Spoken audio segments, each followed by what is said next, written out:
नमस्कार, मैं हूं आपके साथ अंकिता पाल। बुलेटिन की शुरुआत करते हैं। दिल्ली में आए चुनाव परिणामों पर प्रतिक्रिया देते हुए नेता प्रतिपक्ष जयराम ठाकुर ने बीजेपी की जीत को प्रधानमंत्री नरेंद्र मोदी की नीतियों और जनता के विश्वास की जीत बताया है। उन्होंने कहा कि दिल्ली में एक अराजकता फैलाने वाली पार्टी का अंत हो रहा है और ये लोकतंत्र के लिए एक सकारात्मक संकेत है। जयराम ठाकुर ने कहा कि मैं दिल्ली के मतदाताओं को बधाई देता हूं, जिन्होंने लंबे समय से चली आ रही अराजकता को समाप्त करने का निर्णय लिया है। यह साफ दिख रहा है कि आम आदमी पार्टी, जिसने भ्रष्टाचार के खिलाफ लड़ाई के नाम पर जन्म लिया था, खुद भ्रष्टाचार में डूब गई और आज उसी कारण उसका अंत हो रहा है। दिल्ली की जनता आम आदमी पार्टी के झूठे वादों, गाली गलौज वाली राजनीति और भ्रष्टाचार से तंग आ चुकी थी। देश की राजधानी, जो हमारे देश का दिल है, एक बार फिर से प्रधानमंत्री नरेंद्र मोदी जी के नेतृत्व में भारतीय जनता पार्टी को समर्थन दिया है। मैं बधाई दूंगा दिल्ली के सभी मतदाताओं को, उनका अभिनंदन करता हूं कि बहुत लंबे समय से जहां दिल्ली में एक पार्टी जो है बिल्कुल जिसने एक तरह का एक अराजकता का एक माहौल बना करके रखा था, वो आपदा आज समाप्त होती दिख रही है। और अपने पार्टी के हमारे राष्ट्रीय नेतृत्व आदरणीय प्रधानमंत्री नरेंद्र मोदी जी को भी बधाई देता हूं, पार्टी के राष्ट्रीय अध्यक्ष जगत प्रकाश नड्डा जी को भी बहुत बहुत बधाई देता हूं।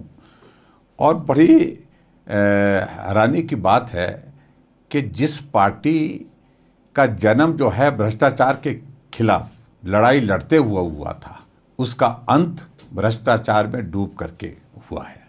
तो इस बात को लेकर के बड़ा साफ संदेश है कि दिल्ली की जनता आम आदमी पार्टी के इस सरकार के काम करने के तौर तरीके से, भ्रष्टाचार जिस प्रकार से वहाँ पर फैला था, इस तरह का एक झूठ बोलने का वहाँ पर जिस प्रकार इस पार्टी ने काम किया, इसके नेताओं ने काम किया, गाली गलौज दे करके जो अपनी कैंपेन शुरू की और अंत इस प्रकार से होना था, और निश्चित रूप से वो अंत उसी तरह से हुआ।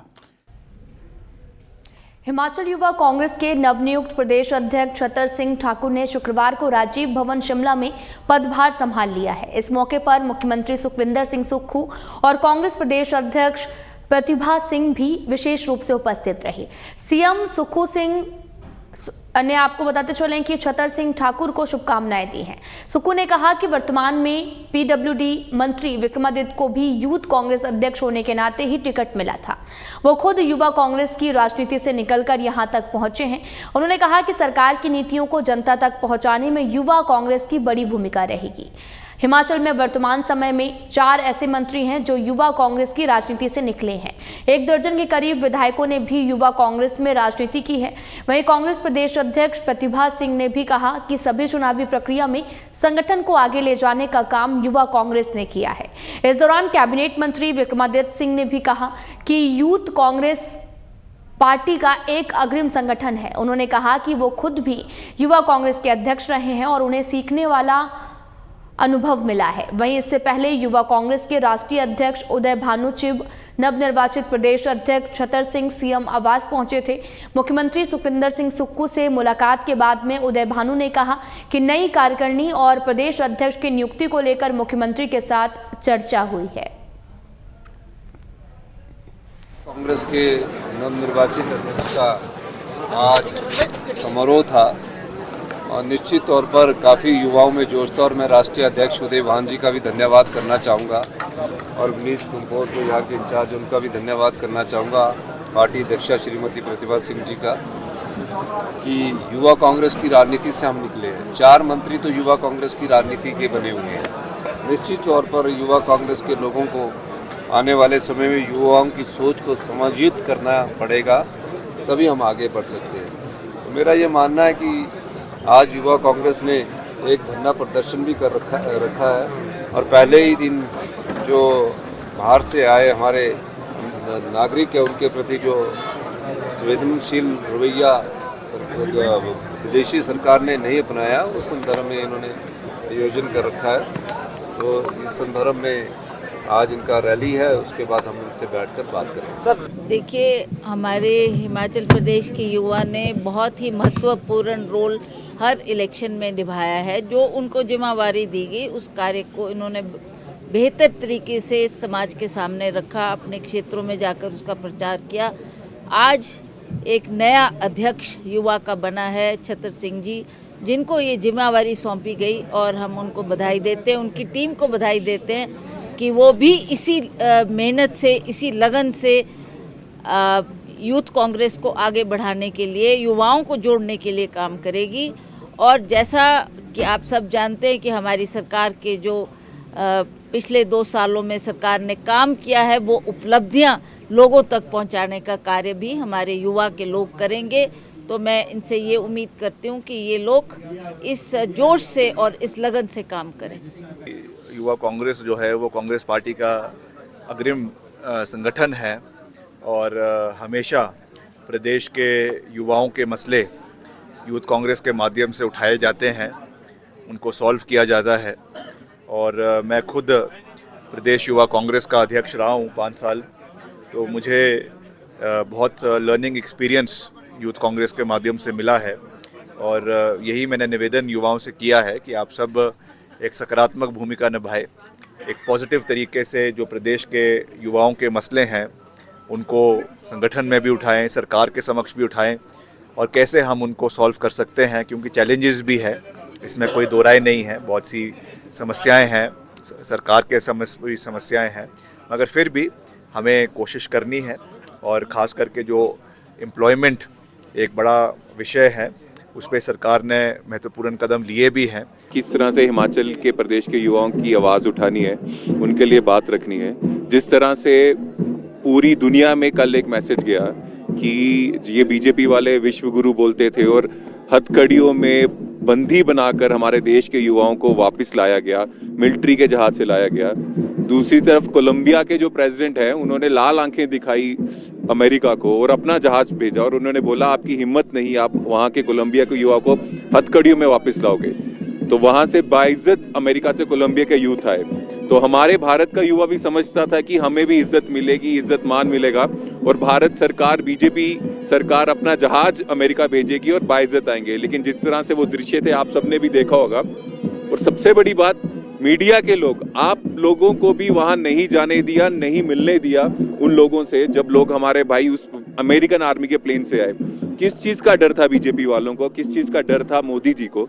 अगर मीडिया वाले भी नहीं मिल सकते तो किस चीज़ को छुपा रहे थे? मतलब कुछ किसी चीज़ की शर्म तो आ रही होगी, तभी आप छुपाने का काम कर रहे हैं। अमेरिका से भारतीय प्रवासियों को अमानवीय तरीके से डिपोर्ट किए जाने के विरोध में कांग्रेस केंद्र की बीजेपी सरकार पर हमलावर है। कांग्रेस प्रदेश अध्यक्ष प्रतिभा सिंह ने भी इसे भारतीयों का अपमान बताया है। कांग्रेस प्रदेश अध्यक्ष प्रतिभा सिंह ने कहा कि रोजगार की तलाश में अमेरिका गए भारतीयों को इस तरह के हथकड़ियों में बांधकर वापस भेजना निंदनीय है। अगर बिना परमिशन के वे लोग गए थे तो भी उन्हें इस तरह की बेड़ियों में बांधकर लाना शर्मनाक है। अन्य देशों ने जिस तरह से अपना विमान भेजा, उसी तरह से भारत को भी भेजना चाहिए था। भारतीयों की सुरक्षा का जिम्मा सरकार का है, लेकिन भारतीयों के साथ ऐसा बर्ताव सरकार के लिए शर्मनाक है।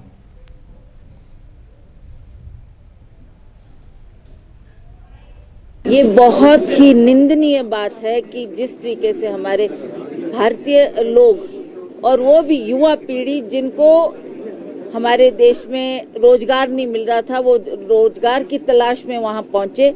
और जब वहाँ पर ट्रंप ने शपथ ली तो उस दिन ये कहा था कि मैं जल्दी हमारे जो बाहर के लोग यहाँ पर आए हैं उनको मैं अपने अपने देश वापस भेजूंगा। ठीक है, अगर वो उसमें उनको लगता था कि ये विदाउट एनी परमिशन के यहाँ रह रहे हैं, उन्होंने कोई कार्रवाई करनी है, पर इस तरीके से आप उनके पैरों में बेड़ियां बांध के, हाथों में हथकड़ियां बांधकर उनको अपने प्लेन के द्वारा भारत की धरती पर ला रहे हो, ये बहुत ही शर्म की बात है। और भारत सरकार को चाहिए था कि जिस तरीके से कोलंबिया ने एक आवाज़ उठाई और कहा कि नहीं, हम ये बिल्कुल नहीं मानेंगे, और उन्होंने, ब्राज़ील ने भी कहा और उन्होंने अपना प्लेन भेजकर अपने लोगों को वापस बुलाया, उसी तरह से भारत सरकार को भी चाहिए था कि वो अपने भारतीय लोगों के मान सम्मान के लिए आवाज़ उठाते, और जिस तरीके से उनको बेइज्जत किया गया, ये बहुत ही शर्म की बात है। सरकार ने सोलन नगर निगम में पानी के मूल्य में वृद्धि की अधिसूचना जारी की है, जिसके बाद से सोलन में बीजेपी हस्ताक्षर अभियान सहित धरना प्रदर्शन कर सरकार और निगम को घेर रही है। वहीं इसी बीच में नगर निगम महापौर उषा शर्मा ने भी सोलन वासियों को आश्वासन दिया है कि वो स्वास्थ्य मंत्री धनीराम शांडिल की अध्यक्षता में मुख्यमंत्री से मिले और मुख्यमंत्री से उन्हें पुरानी दरों पर बिल देने की बात कही। और साथ ही उषा शर्मा ने कहा कि सोलन वासियों को पुरानी दरों पर ही पानी का बिल दिया जाएगा। उन्होंने इस वृद्धि की बात मुख्यमंत्री से भी रखी और उन्होंने कहा कि आप उसी दर से पानी का बिल लें। उन्होंने विपक्ष पर राजनीति करने का आरोप लगाया।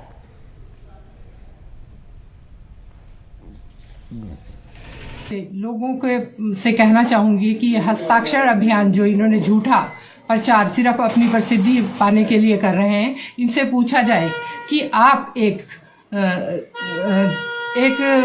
पार्षद होने के नाते आपने इस पर हाउस में चर्चा क्यों नहीं की। ये डायरेक्ट सिर्फ अपनी राजनीति चमकाने के लिए लोगों को भ्रमित कर रहे हैं। हमने जब हमारा कोरम पूरा हुआ, हमने अपने हाउस में इस चीज़ को उठाया कि ये हम जो बिल देंगे वो 29 रुपये 28 के हिसाब से, जो पुराना बिल था उसी हिसाब से लोगों को बिल देंगे।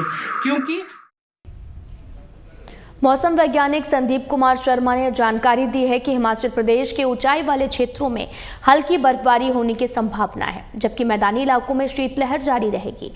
लाहौल और स्पीति, किन्नौर, कुल्लू और चंबा की ऊंची चोटियों पर हल्की बर्फबारी देखने को मिल सकती है। वहीं बिलासपुर, हमीरपुर और चंबा थाना क्षेत्र में तापमान 4 डिग्री सेल्सियस से नीचे दर्ज किया गया है। मौसम विभाग के अनुसार कांगड़ा, मंडी, सोलन और शिमला के मध्यवर्ती क्षेत्रों में मौसम साफ रहेगा। हालांकि बीच बीच में हल्के बादल छाने की संभावना भी है। आगामी 5 दिनों में किसी बड़े मौसम परिवर्तन या फिर भारी बारिश की संभावना नहीं है। फिलहाल में इतना ही। नमस्कार।